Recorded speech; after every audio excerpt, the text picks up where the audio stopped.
How's it going, my friends? Welcome back. So I've decided that I want to get back into what I was doing for a while and make my way through the Bible mostly because I'm tired of not knowing exactly what to talk about. So this gives me something to stick to.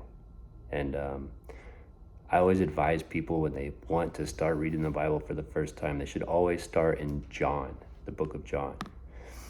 And that's because John is all about Jesus, like the godhood of Jesus. And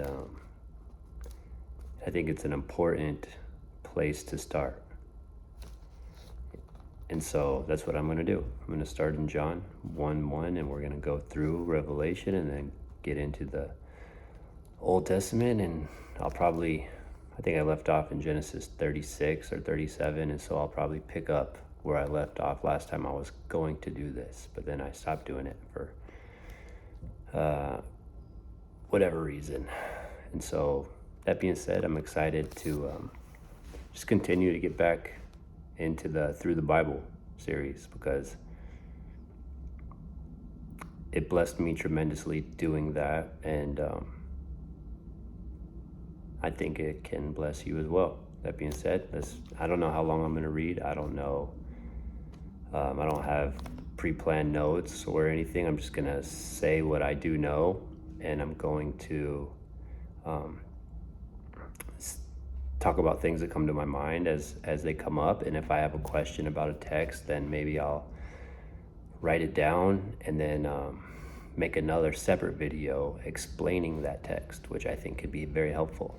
And if you have any questions about the text that I'm reading or any other text, just put it in the comment section down there, and I'll be more than happy to talk about it, read it, explain my thoughts on it, dive in and study it a little bit more.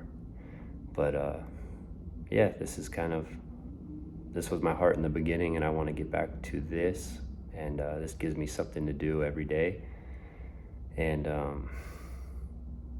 I appreciate your time. So that being said, let's get into John 1:1.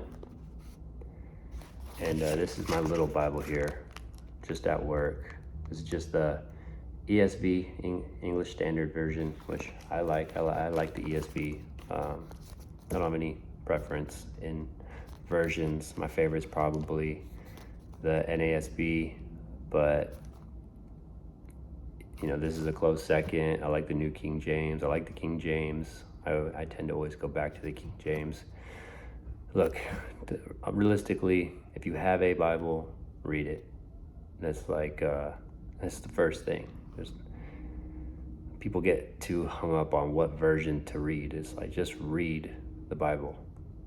Start there, and then later on down the line, you can get into other versions, and then you compare and find out what version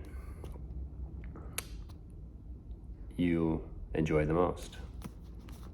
So I'm rambling, I know. My apologies. This is John 1:1. It says, "In the beginning was the Word, and the Word was with God, and the Word was God. He was in the beginning with God. All things were made through him, and without him was not anything made that was made. In him was life, and the life was the light of men. The light shines in the darkness, and the darkness has not overcame it."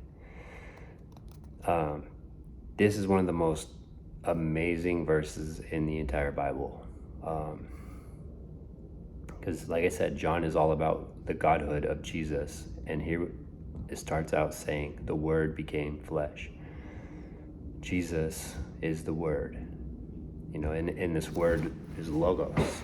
He is speech, which is so fascinating. And the fact that things were made through speech tells me that there's something so powerful about the ability to speak to one another.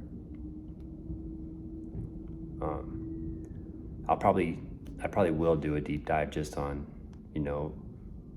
verses 1-6. And so I'm gonna make a note of that, and then I want to go back through this again, but let's continue. "There was a man sent from God whose name was John. He came as a witness to bear witness about the light, that all might believe through him. He was not the light, but came to bear witness about the light. I love the phrase "the light" over and over here, because the light illuminates things. It draws out or it casts out the darkness, and it reveals what is in the darkness. So this whole idea of the light is just fascinating to me, and it tells us how we should live our lives. We should be the light of the world.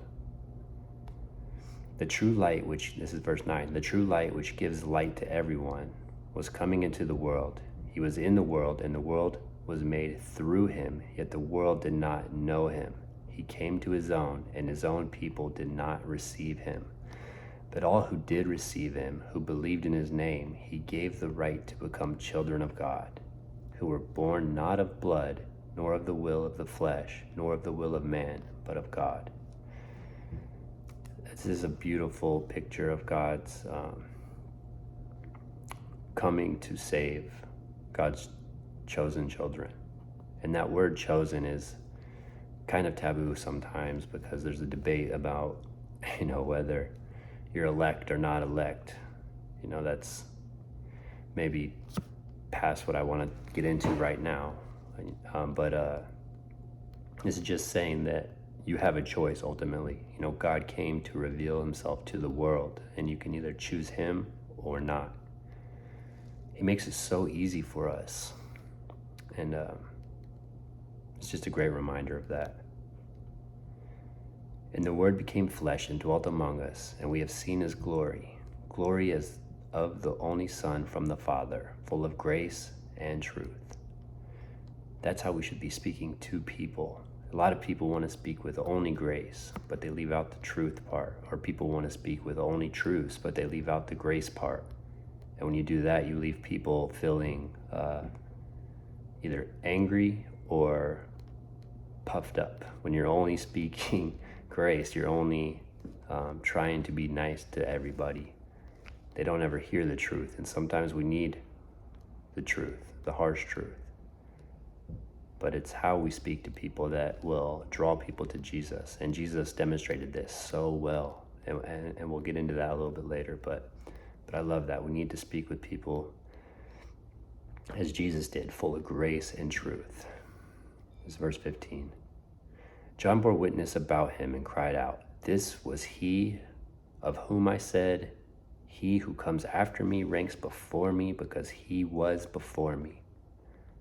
For from this fullness we have all received grace upon grace. For the law was given through Moses. Grace and truth came through Jesus Christ." See here, it's reflecting again grace and truth. And again, this is how we should talk to one another. You need both. You need grace and you need truth when witnessing to one another. This is verse 18. No one has ever seen God, the only God who is at the Father's side. He has made him known. So we'll stop right there, because I don't want these videos to be too long. Unless you enjoy the longer format, then I'll continue on, and maybe I'll try to get through a whole chapter. But I want to keep these right around, between 8 and 10 minutes. So we left off at verse 18. We'll pick this up at verse 19 tomorrow and continue on. Like I said, this is going to be a daily thing on my lunch break here at work. But this is probably the most beneficial thing for me personally, because it gets me into a rhythm and a routine, and it's just good to take a little bit of time out during the day and just reflect on God's word. So I thank you for allowing me to do that with you, and until next time.